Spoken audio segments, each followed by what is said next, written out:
Considerando o número impressionante de estrelas em nosso cosmos, das quais muitas provavelmente abrigam planetas semelhantes à Terra, parece quase inacreditável que possamos ser a única civilização inteligente.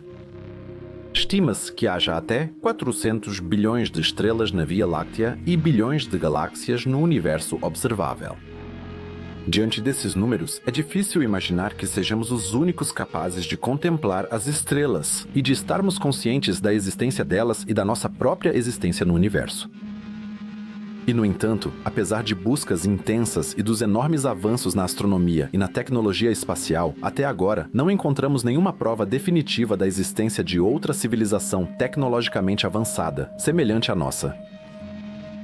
Esse enigma, o paradoxo de Fermi, confunde e fascina cientistas e filósofos. Isso gerou uma variedade de teorias e hipóteses que tentam explicar essa aparente discrepância entre a alta probabilidade de vida e a falta de evidências disso. Uma teoria famosa e inquietante é a do grande filtro. Ela afirma que, no caminho para se tornar uma civilização avançada, existe um ou mais obstáculos intransponíveis que acabam levando ao seu desaparecimento. Essa barreira evolutiva pode assumir várias formas: uma catástrofe global devastadora, uma guerra nuclear auto-infligida, uma crise ecológica ou talvez um perigo ainda desconhecido que acompanha os avanços da ciência e da tecnologia. Mas será que as civilizações realmente se destroem? Será que toda civilização extraterrestre que já se desenvolveu acabou se autodestruindo antes de adquirir a capacidade de entrar em contato com outras civilizações no universo? Essa pergunta não só levanta discussões interessantes na ciência, mas também lança uma sombra sombria sobre o nosso próprio futuro. Por isso, venham comigo explorar a questão mais fascinante da humanidade. Vocês descobrirão como as civilizações evoluem segundo o físico russo Nikolai Kardashev, como o grande filtro é concebido por seu criador Robin Hansen e quais causas internas e externas podem ser responsáveis pela extinção de uma civilização. Então vamos explorar se o desenvolvimento tecnológico automaticamente significa extinção e se talvez exista uma saída para esse beco sem saída.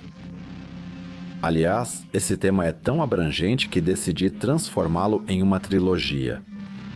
Na primeira parte, analisamos como civilizações podem se autodestruir. Na segunda parte, buscamos sinais disso e questionamos se vivemos em um cemitério galáctico de civilizações. E na terceira e última parte, mudamos o rumo e exploramos um universo pulsando de vida. Vamos à pergunta: como as civilizações se desenvolvem? Após a Segunda Guerra Mundial, a humanidade estava arrasada. Inúmeras cidades destruídas em todo o mundo e dezenas de milhões de mortos dizem muito sobre as consequências catastróficas de um conflito global. O período pós-guerra não foi marcado apenas pela reconstrução, mas também por debates intelectuais sobre como diferentes nações deveriam conviver para que pudessem coexistir pacificamente. A fundação da Organização das Nações Unidas, ou seja, da Organização das Nações Unidas, já em 1945, justamente no ano em que a Segunda Guerra Mundial terminou, não poderia ser mais significativa para esse objetivo. Essa preocupação com o desenvolvimento das nações ocorria tanto no âmbito político e internacional quanto no pensamento das pessoas. Do astrofísico russo Nikolai Kardashev, nascido em 1932 e conhecido pelo desenvolvimento da escala de Kardashev em 1964, ela descreve um sistema hipotético para classificar civilizações extraterrestres de acordo com o grau de suas capacidades tecnológicas, especialmente suas possibilidades de utilizar e controlar energia.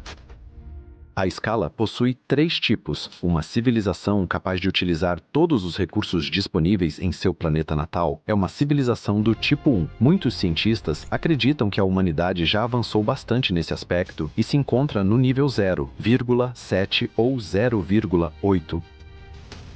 Mas a escala vai além disso? Uma civilização tipo 2 utiliza toda a energia de sua estrela natal, geralmente com estruturas como a esfera ou o enxame de Dyson, ou outros projetos de astroengenharia que abrangem o sistema planetário.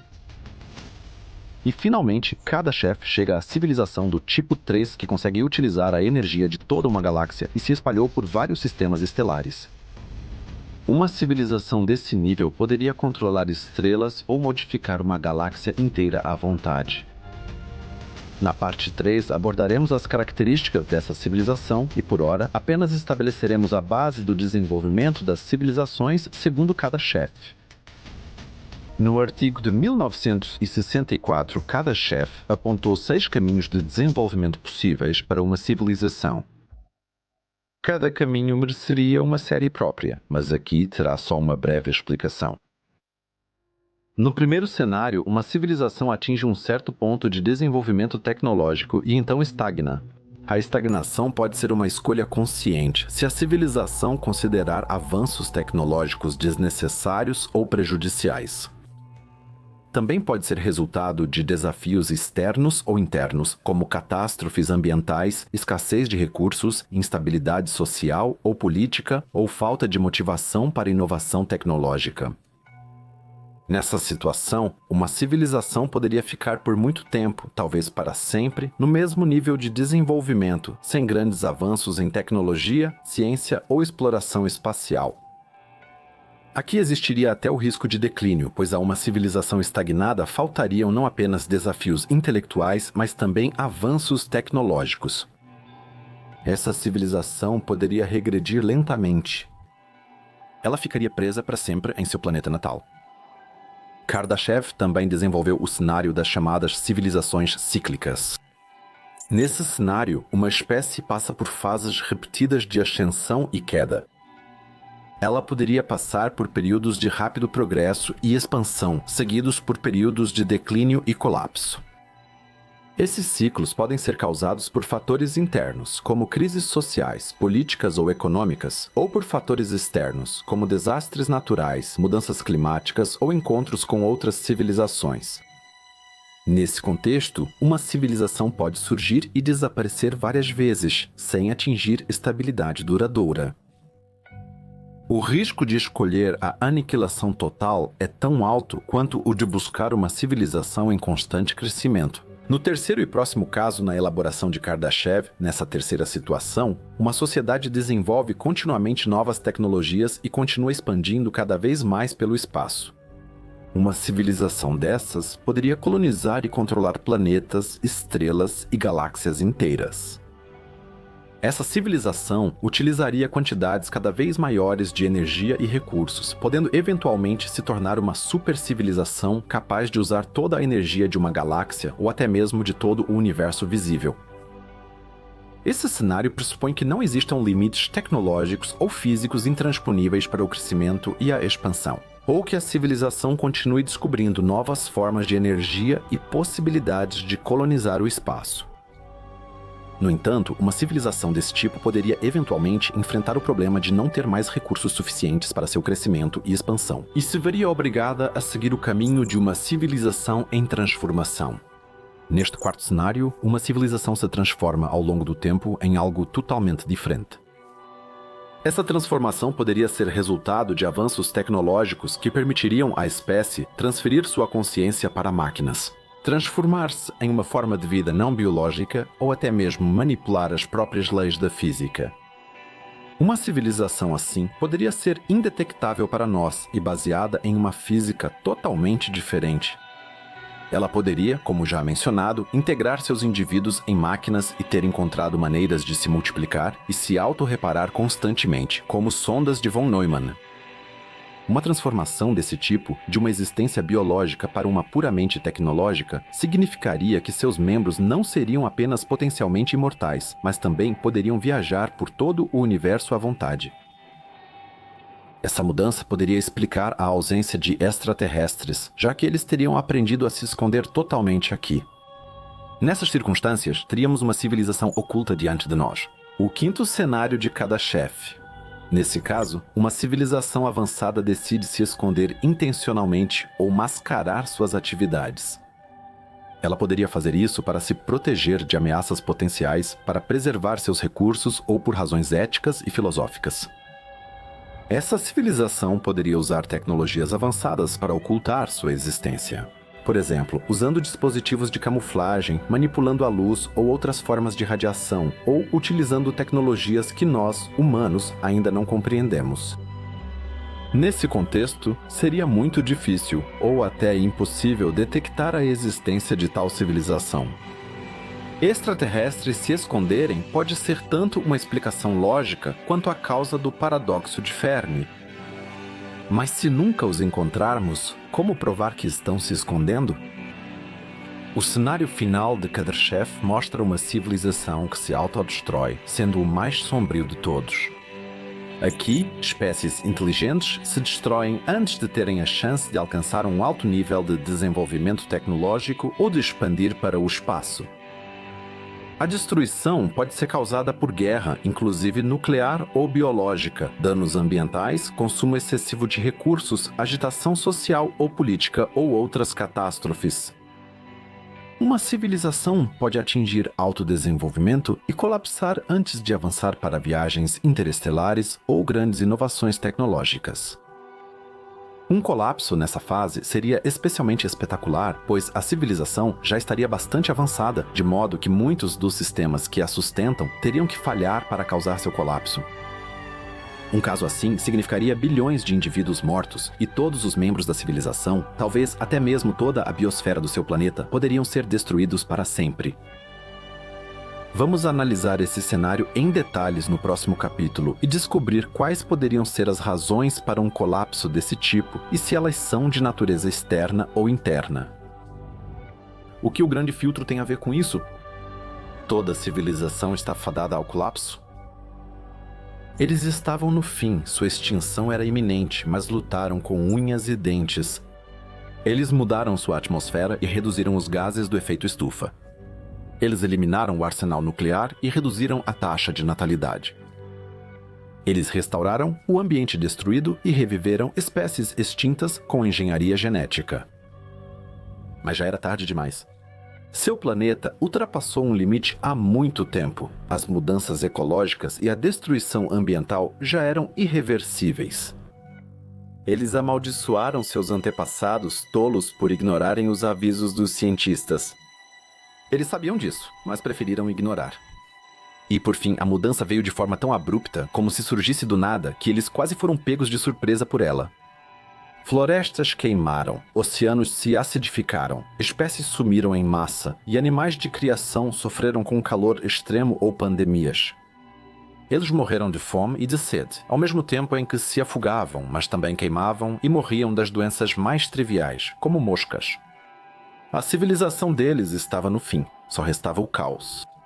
A sociedade que antes era tão orgulhosa, que queria alcançar as estrelas, agora estava sufocada pelos próprios problemas. Sem saída, começaram a lutar entre si, usaram as últimas armas nucleares e destruíram o que restava de seu planeta. Eles estavam perdidos? Estavam no fim? Seria esse o fim de uma civilização? Desde a brilhante série produzida e explicada por meus colegas do Raumzeit sobre o Grande Filtro, sabemos que ele representa uma espécie de barreira que toda civilização no cosmos, teoricamente, precisa superar para não ser extinta. Não só espécies inteligentes enfrentam barreiras, mas o próprio desenvolvimento da vida encontra obstáculos que determinam sua continuidade ou extinção em um planeta. Como o Grande Filtro foi criado e qual sua relação com o paradoxo de Fermi? O termo surgiu primeiro em um artigo do economista Robin Hansen em 1998. Ele descreve o Grande Filtro como uma espécie de teste que limita a transição da matéria inanimada para uma forma de vida expansiva e duradoura. Assim como a base deste documentário é a aparente ausência de vida no cosmos. Assim, Hansen também se perguntou qual poderia ser a razão para que os alienígenas ainda não tenham se mostrado, ou, pelo menos, para que não tenhamos detectado nenhum sinal deles vindo de uma estrela distante. A teoria de Hansen parte da observação de que o universo ao nosso redor parece, em grande parte, morto ou desabitado. E ainda parece assim.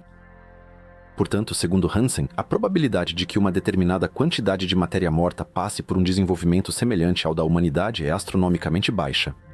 A partir dessa reflexão, ele desenvolveu a ideia do Grande Filtro. Hansen argumenta que o fato de ainda não termos nos autodestruído como civilização humana e continuarmos a avançar tecnologicamente, nos obriga a perguntar até que ponto já avançamos como humanidade nesse Grande Filtro. A posição da humanidade no Grande Filtro impacta tanto a busca por vida extraterrestre quanto nosso futuro. Se já passamos pela maior parte do filtro, isso pode significar que temos um futuro promissor pela frente, em que a humanidade tem o potencial de colonizar o universo e habitá-lo de forma permanente. Se estivermos só no começo do filtro, podemos enfrentar grandes desafios e possíveis catástrofes que ameaçam nossa existência. Muitas vezes, a mídia sugere que encontrar vida extraterrestre seria um marco científico e mudaria a posição da humanidade no universo. Muitos argumentam que tudo mudaria com a descoberta de alienígenas. Por isso, esse cenário é visto muito positivamente. A busca Search for Extraterrestrial Intelligence quer encontrar extraterrestres a qualquer custo. Hansen afirma que encontrar vida extraterrestre pode ser ruim para a humanidade. Essas evidências sugerem que o grande filtro ainda está por vir. Se foi relativamente fácil para a vida chegar ao nosso estágio, então nossas chances futuras provavelmente são ainda mais sombrias. Isso porque, nesse caso, ainda temos muitos desafios e potenciais catástrofes a superar para passar pelo grande filtro e nos tornarmos uma vida duradoura capaz de expandir-se por estrelas e locais da galáxia. Hansen mantém em aberto se já superamos o grande filtro. Ele diz que só saberemos isso com investigação abrangente, reavaliação de teorias científicas e busca por vida extraterrestre. Ao analisarmos o desenvolvimento da nossa espécie, vemos que há provavelmente vários grandes filtros ligados ao nosso modo de vida e tecnologia. Um filtro seria o arsenal nuclear da humanidade. Se usado pelas potências nucleares, não só causaria um inverno nuclear, mas também atrasaria o avanço científico e tecnológico da humanidade por décadas. Após uma guerra nuclear, talvez os humanos não consigam praticar ciência sistemática ou avançar na exploração espacial e outros objetivos importantes por décadas ou séculos, quando a preservação e a sobrevivência da própria espécie estão em primeiro plano. Uma guerra nuclear seria devastadora. Se analisarmos nossa história, esse grande filtro quase ocorreu na crise dos mísseis de Cuba. Apesar da redução do risco nuclear, grandes potências ainda têm armas muito mais poderosas que as da Segunda Guerra e dos anos 50. Assim, o filtro só foi suspenso por tempo limitado. Enquanto existirem armas nucleares, a humanidade corre automaticamente o risco de, em algum momento, perder bilhões de membros da sua espécie em um confronto desse tipo e ser levada a um nível tecnológico inferior. Um perigo igualmente grande, se não o maior, que surge da teoria do grande filtro, é a mudança climática, que ameaça a vida humana e as outras 9 milhões de espécies neste planeta. A taxa de progresso tecnológico, que com mais e melhores tecnologias produz ainda mais gases de efeito estufa, deve ser considerada a principal responsável pelo constante aquecimento do planeta desde a era da industrialização. Deixamos em aberto como o grande filtro pode agir. Mas o fato de que a vida de bilhões de pessoas está ameaçada pelas mudanças climáticas e de que nós, como humanidade, precisamos urgentemente de uma fase de autorreflexão e de adaptações adequadas, não deve estar em debate. Claro que também há muitas críticas a esse modelo. Apesar de ser uma solução interessante para o paradoxo de Fermi, há críticas inerentes. Uma delas é que os defensores do grande filtro presumem que todas as formas de vida inteligente seguem o mesmo caminho evolutivo que a humanidade, incluindo avanços tecnológicos e perigos semelhantes. Essa é uma visão fortemente antropocêntrica, ou seja, uma perspectiva que se concentra apenas nos seres humanos e pode simplesmente ignorar a potencial diversidade da vida no universo. Outras formas de vida podem surgir e evoluir de modos totalmente diferentes, com tecnologias e estruturas sociais distintas, talvez não sujeitas aos mesmos filtros que presumimos para nós. Além disso, a teoria do grande filtro sugere que toda civilização inevitavelmente chega a um ponto de autodestruição, por destruição ambiental, guerra ou outra catástrofe. Embora isso certamente possa ser verdade para uma ou outra civilização, é improvável que seja uma constante universal. Então, também seria igualmente provável que algumas civilizações encontrem maneiras de evitar ou sobreviver a essas potenciais catástrofes. Algumas civilizações podem já ter superado esse filtro e existir sem nosso conhecimento. Não podemos esquecer que essa possibilidade muitas vezes é ignorada. Ainda não desenvolvemos tecnologias para nos comunicarmos ou descobrirmos civilizações extraterrestres. O universo é incrivelmente grande e nossas capacidades tecnológicas ainda parecem ser limitadas. Pode ser que existam muitas civilizações extraterrestres avançadas. Nossa atual incapacidade de encontrar evidências de vida extraterrestre pode ser mais um sinal das nossas próprias limitações do que uma indicação da não existência de seres extraterrestres. A teoria do grande filtro também nos obriga a adotar uma visão muito pessimista do universo. Além da destruição, é possível que algumas civilizações extraterrestres tenham atingido uma existência sustentável que ainda precisamos descobrir. A teoria do grande filtro pode ser uma explicação interessante para o paradoxo de Fermi, mas não é a única nem definitiva. É fundamental manter a mente aberta a outras teorias e seguir buscando vida extraterrestre.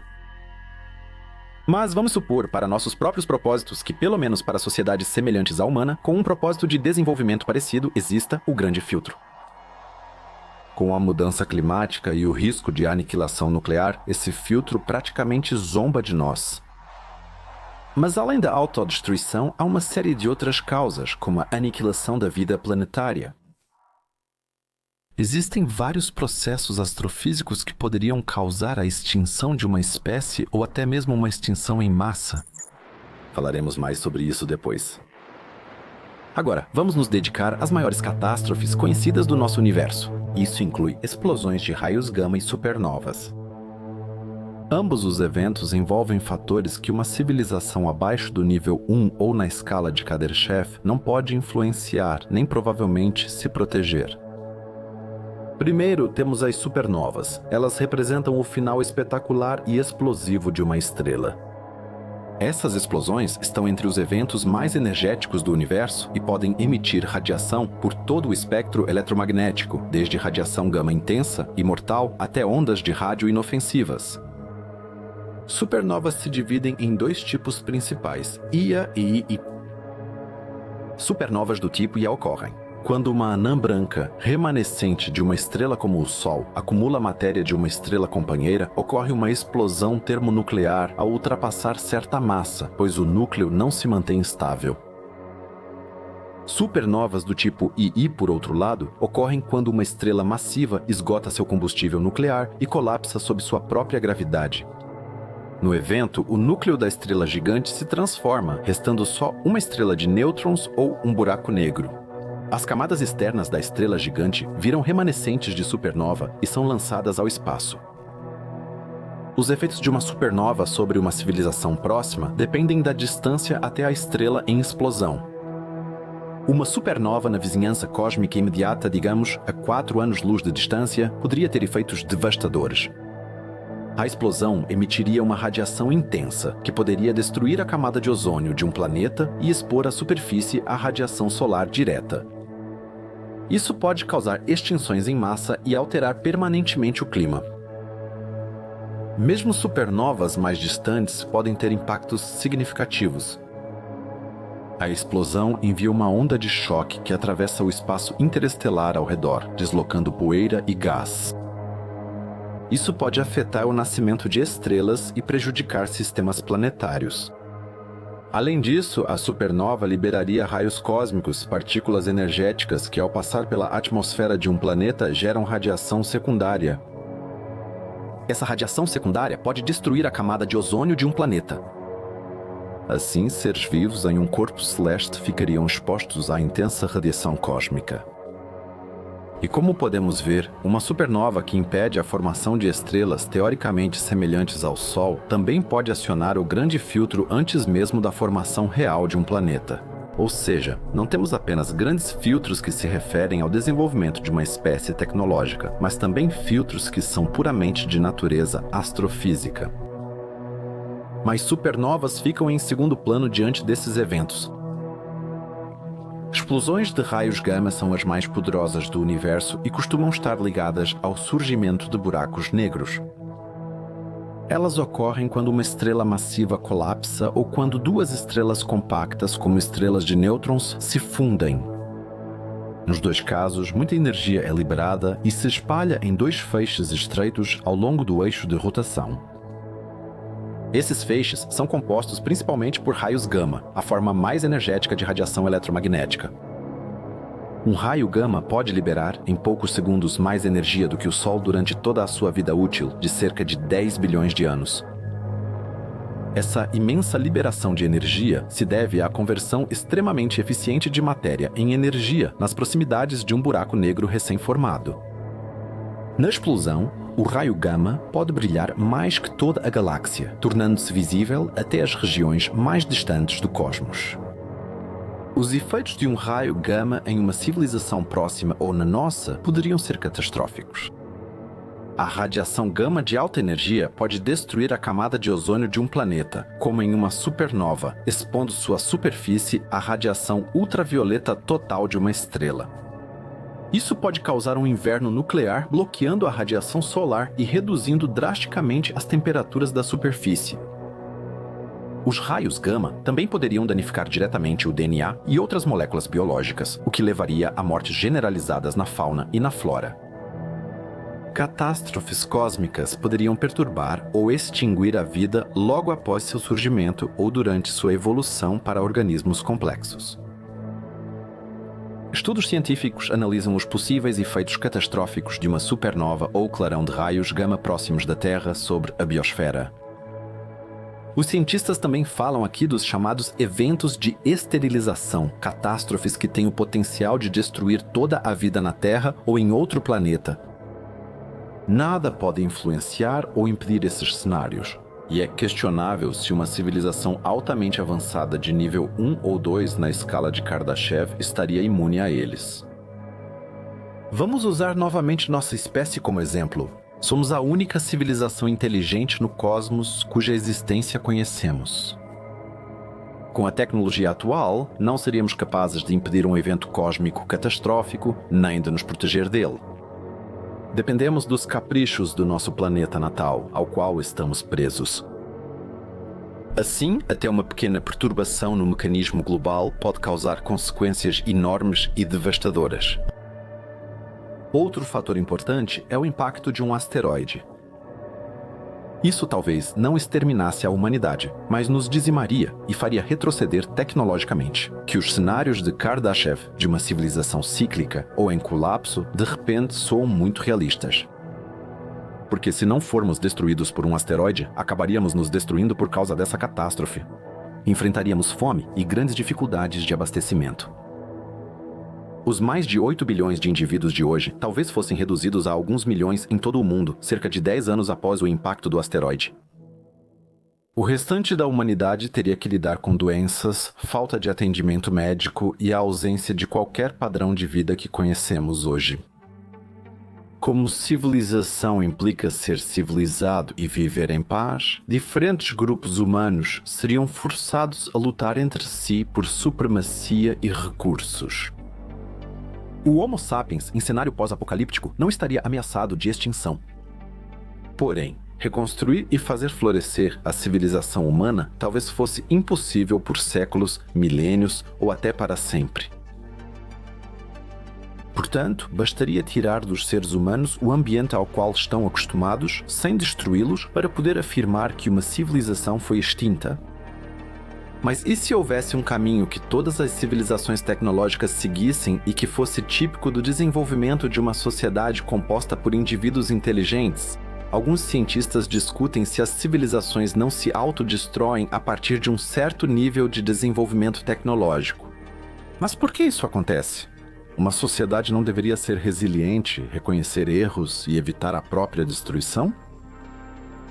No âmbito de um estudo científico, o físico Daniel Widmeyer baseou-se no princípio da mediocridade.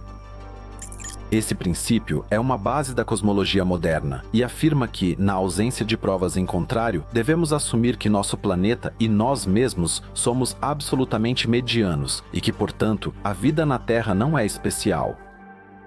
Se aplicarmos esse princípio a todas as espécies tecnológicas teoricamente existentes na Via Láctea e no universo, chegamos à conclusão de que elas perceberão que não são apenas a primeira civilização inteligente em seu sistema natal, mas também que estão em um estágio inicial de seu desenvolvimento tecnológico.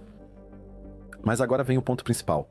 Wiedmeyer afirma em seu estudo que a espécie tecnológica típica se extingue logo após alcançar um padrão tecnológico moderno.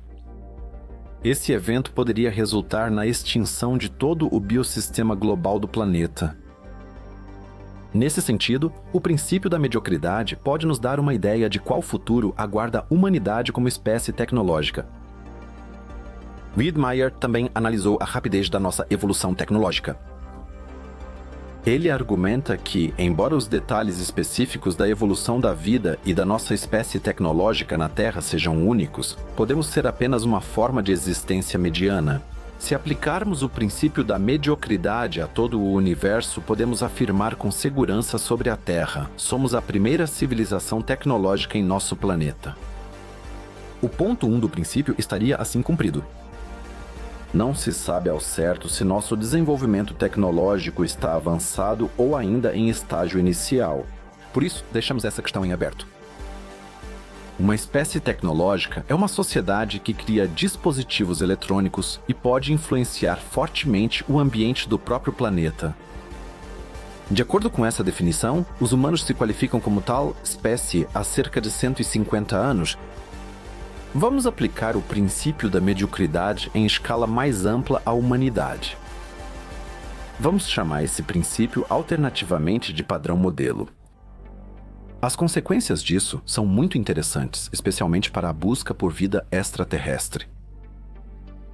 Assumimos, como já dito, que a humanidade é uma espécie tecnológica mediana.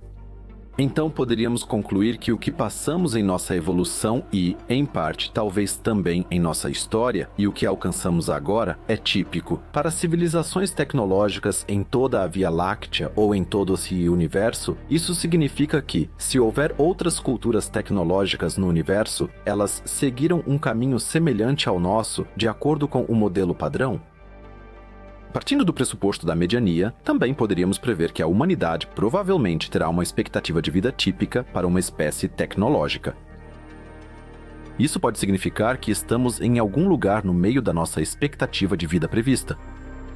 Se temos 150 anos como espécie tecnológica, teoricamente ainda temos outros 150 anos pela frente, antes que a tomada seja puxada e nossa civilização desapareça por algum motivo.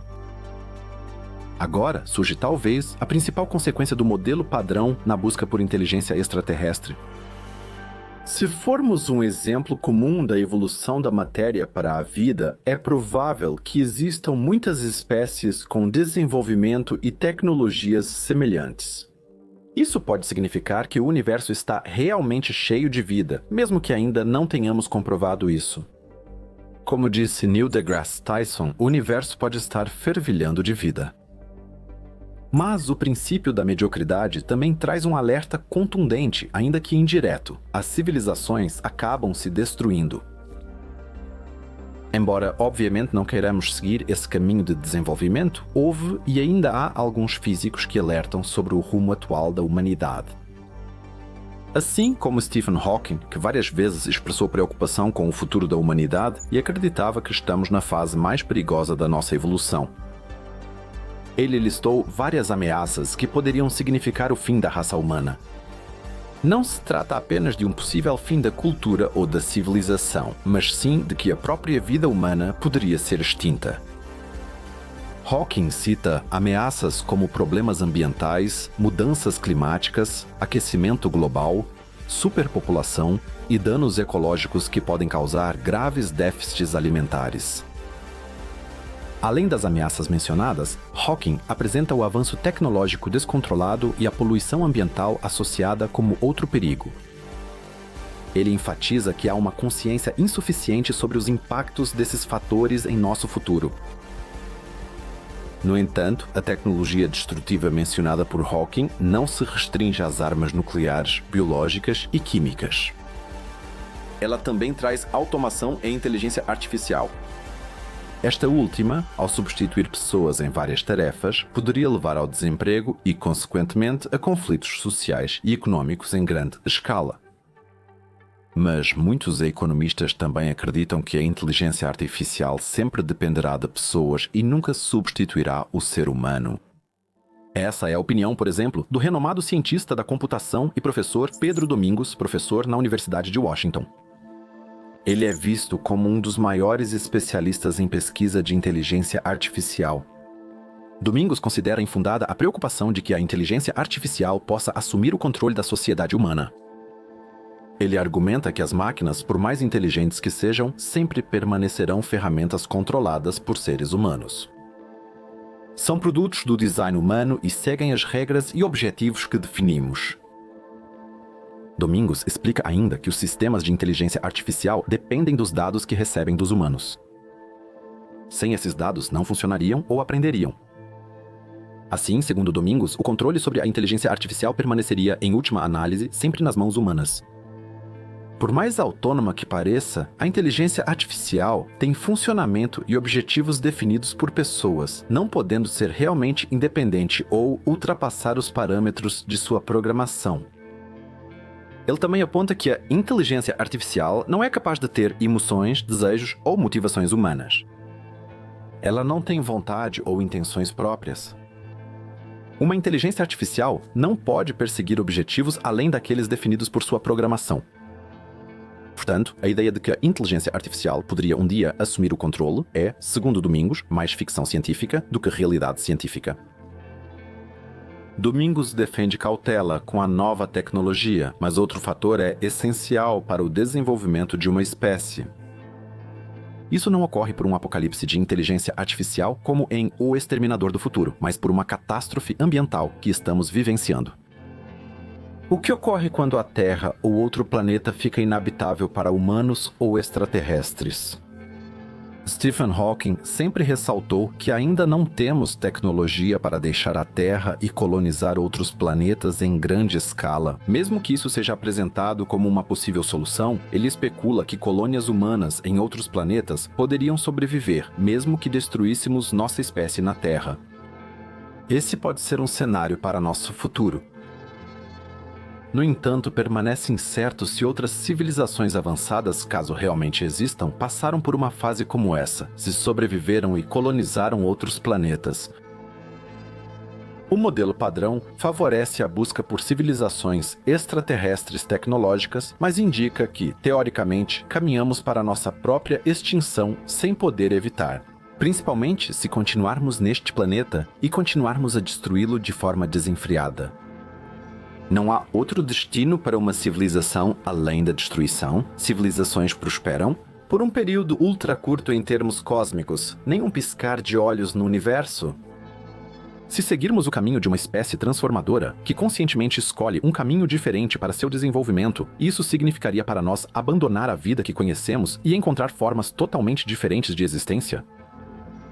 Embora ainda não estejamos avançados o suficiente para virtualizar uma consciência, já existem tentativas de ressuscitar pessoas mortas virtualmente, alimentando uma inteligência artificial com dados da pessoa falecida e depois criando uma representação gráfica usando fotos da pessoa que partiu. Embora isso ainda esteja longe de uma verdadeira consciência de inteligência artificial ou da virtualização de um cérebro humano, é um vislumbre do futuro, mostrando como pessoas podem existir virtualmente após a morte. Civilizações alienígenas autodestrutivas seriam comuns, considerando o princípio da mediocridade. Usarmos o modelo padrão. Elas crescem até encontrarem um obstáculo intransponível, como a destruição de sua biosfera, a contaminação nuclear de seu planeta ou um aquecimento descontrolado e catastrófico da atmosfera planetária. Esse destino das civilizações soa, quando olhamos para a nossa própria evolução e nosso futuro, realmente assustador. Não há saída para essa miséria e estamos presos ao destino? Então buscamos uma saída e seguimos um caminho que no turbocapitalismo normalmente seria ignorado, mas que talvez traga solução diante da destruição prevista pelo padrão convencional, a estagnação. Mas talvez você ache que hoje quer me enganar. Estagnação é algo ruim. Para estarmos bem, economia e bem-estar devem crescer, certo? Vamos entender o real significado de estagnação. Econômico. O crescimento econômico é impulsionado, de forma geral, por um fator importante: novas tecnologias e novas invenções. Mas o que a estagnação tecnológica significaria? Como exemplo de sinais desse tipo de estagnação, podemos olhar para os principais meios de transporte da humanidade. Carros. Aviões funcionam hoje de forma muito parecida com há 50 anos. Mesmo inovações e tecnologias que nos foram prometidas para um futuro próximo, como reatores de fusão ou nanotecnologia, ainda não se concretizaram.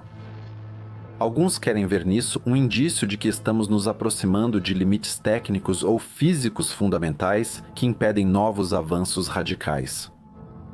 Mas será que podemos deixar os estagnacionistas, como podemos chamar esses pregadores da estagnação tecnológica, falarem sem questionar seus argumentos? Ao contrário dessas tecnologias antigas, presentes há mais de 100 anos e continuamente aprimoradas. Também houve avanços consideráveis em muitos outros campos nas últimas décadas, por exemplo, no desempenho dos computadores, na digitalização, na medicina ou, mais recentemente, na inteligência artificial. Uma desaceleração do crescimento tecnológico também é típica quando uma área já atingiu um alto nível de complexidade. Além disso, a percepção e as expectativas do público foram fortemente distorcidas pela ficção científica, que muitas vezes apresentava visões de futuro muito futuristas e utópicas, mas que acabaram se mostrando irreais. Vamos pensar mais uma vez no automóvel? Nas décadas de 50 e 60 e até mesmo depois disso, autores de ficção científica previram carros voadores para os anos 2000. Assim, o trajeto diário ao trabalho deveria ser somente pelo ar. Uma era assim fazia parte da visão de futuro da humanidade para muitos escritores e futuristas do século passado, um futuro que agora já faz parte do nosso passado. Carros voadores pareceram viáveis, mas logo a ciência revelou serem muito caros, ineficientes e gastarem energia demais para transporte. Não é surpresa continuarmos com as mesmas estradas. Aqui, a ficção científica realmente frustrou nossas expectativas. Outro sinal de estagnação tecnológica é se uma civilização permanece expansiva e disposta a correr riscos ou se sucumbe ao pessimismo e evita riscos. Este pode sufocar o progresso dinâmico mesmo com potencial tecnológico ainda disponível. Uma civilização tecnologicamente estagnada tende a ser substituída por concorrentes mais dinâmicos. Isso seria o argumento para um progresso tecnológico contínuo e sem limites. Mas mesmo que realmente existam limites fundamentais para o progresso tecnológico e o desenvolvimento de civilizações inteligentes, isso não significa necessariamente que haverá estagnação imediata. Ocorra. Séculos de progresso científico e tecnológico ainda seriam possíveis nesses limites. Além disso, esses limites finais costumam ser pouco claros e difíceis de estimar. A atual percepção de falta de avanços tecnológicos realmente radicais em nossa sociedade, ou seja, na sociedade da humanidade, pode simplesmente ser uma calmaria natural temporária. E lembremos dos avanços que a pesquisa em inteligência artificial teve só na década de 2020, ou seja, nos últimos 3 anos. Será que já deveríamos desmentir essa afirmação imediatamente? Algumas tecnologias estão estagnadas, mas outras áreas são muito abertas à inovação. Também é importante reconhecer que o progresso tecnológico desenfreado não deve interessar a uma civilização. Enquanto espécies inteligentes da Via Láctea permanecerem em seus planetas natais, estarão sujeitas aos caprichos desses mundos, para o bem ou o mal. Pode ser que a viagem interplanetária seja possível e até mesmo viável, permitindo que seres vivos deixem seus planetas, mas isso não significa necessariamente que a vida inteligente tenha a capacidade de colonizar outros lugares em seu sistema estelar de forma permanente e autossuficiente. Pois, se por exemplo houver uma ou mais colônias em Marte no nosso sistema solar, elas deverão crescer com o tempo. Isso resultaria em mais colonizações do planeta vermelho. Mas os terráqueos estão destruindo seu planeta, ou seja, a Terra, por meio de mudanças climáticas, contaminação nuclear, poluição ambiental e outras coisas. Enquanto os colonos marcianos dependem de alimentos, água e materiais vindos da Terra, um colapso da civilização terrestre acabaria afetando também os marcianos, eventuais habitantes dos corpos celestes lunares, de Júpiter ou de qualquer outro planeta ou lua habitados em nosso sistema solar. Porque todo corpo celeste tem seus limites, seja lá como forem, e se uma espécie ultrapassa esses limites ano após ano, o colapso é inevitável.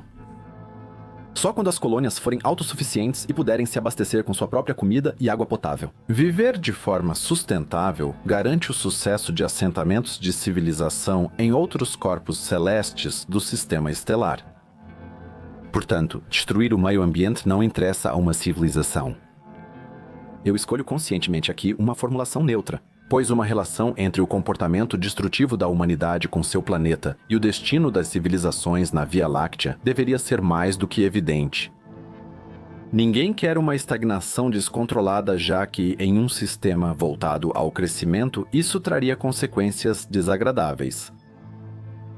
E se uma civilização provocar essa estagnação deliberadamente, mudando seu modo de pensar e viver? E se ela reduzisse a taxa de natalidade? Evita a superpopulação, reduz a taxa de produção de sua economia ou de um equivalente alienígena disso, e modelos mais sustentáveis passam a fazer parte do modo de vida de seus indivíduos? Isso parece contraintuitivo, pois membros de uma sociedade que evoluiu pelo crescimento não querem abrir mão do padrão de vida. E antes que algum troll venha inundar a sessão de comentários dizendo que o querido Oege agora pertence a certas correntes políticas e apoia a destruição da economia, quero dizer uma coisa para vocês. Eu encaro esse tema pela ótica da sobrevivência de uma civilização em escala cósmica. Os limites planetários existem, mesmo que a gente tente ignorar. Civilizações alienígenas semelhantes à Terra enfrentarão problemas semelhantes aos nossos. Os alienígenas provavelmente têm fundamentos e objetivos parecidos com os nossos e não são formas de vida astrais misteriosas em esferas superiores sem necessidades. Obtenção de energia através da alimentação ou de outra forma de aproveitamento da matéria, transmissão de seu material genético por meio da reprodução e preservação, melhoria das condições de sua sociedade. Estamos em um dilema. As civilizações precisam mudar seu modo de vida e pensamento diante da destruição do planeta natal. No entanto, uma mudança não interessa aos membros da sociedade, que preferem manter o status quo e melhorar a vida dos descendentes. Já vimos que agir igual não ajuda nenhuma civilização e as expõe à destruição. Uma cultura prestes a colapsar poderia escolher a estagnação voluntária.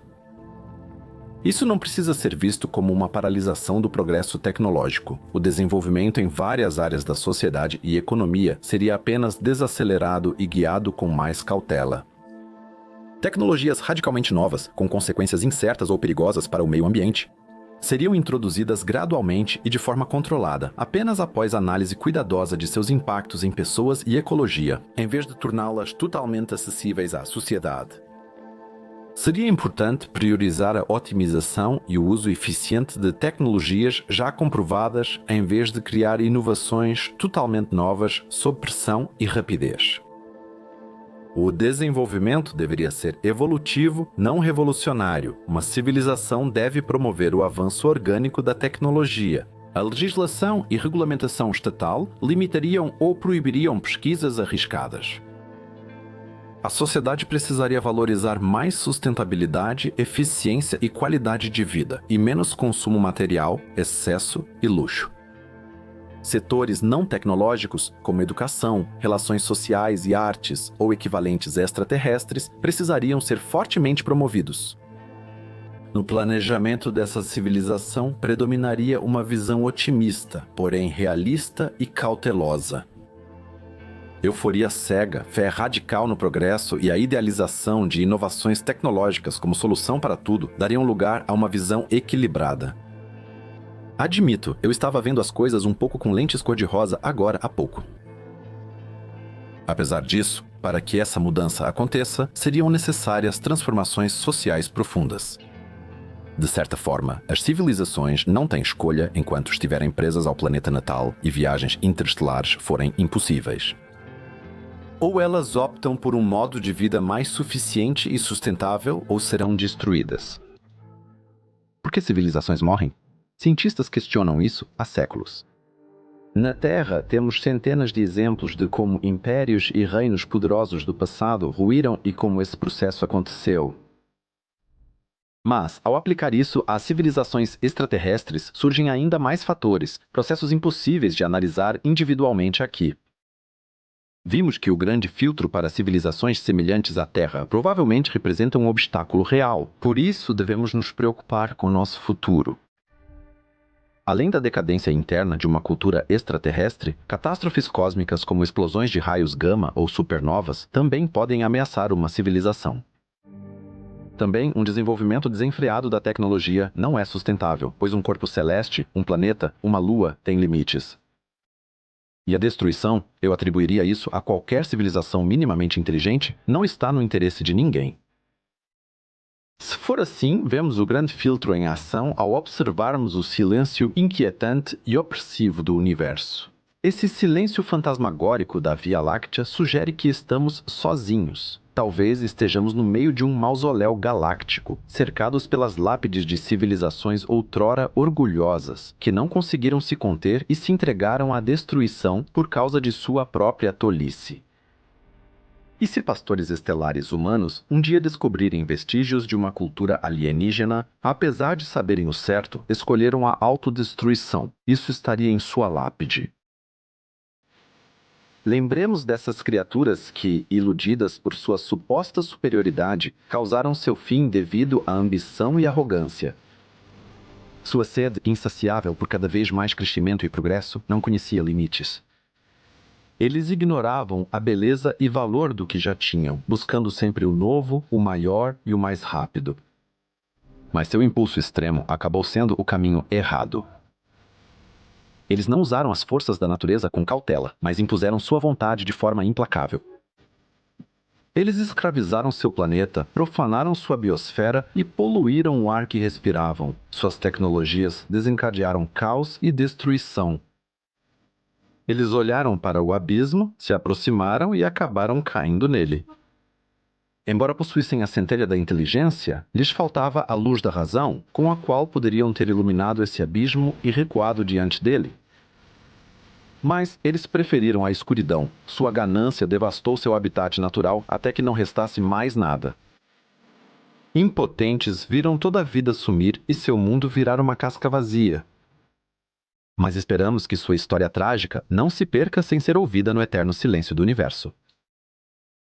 Atenção, todos que leem ou ouvem, pois este relato histórico do passado da nossa espécie e de um youtuber chamado André, com seu canal no YouTube chamado Cosmos do Ig, ainda teve duas continuações. O Cemitério Galáctico da Civilização e, finalmente, O Universo Pulsa de Vida.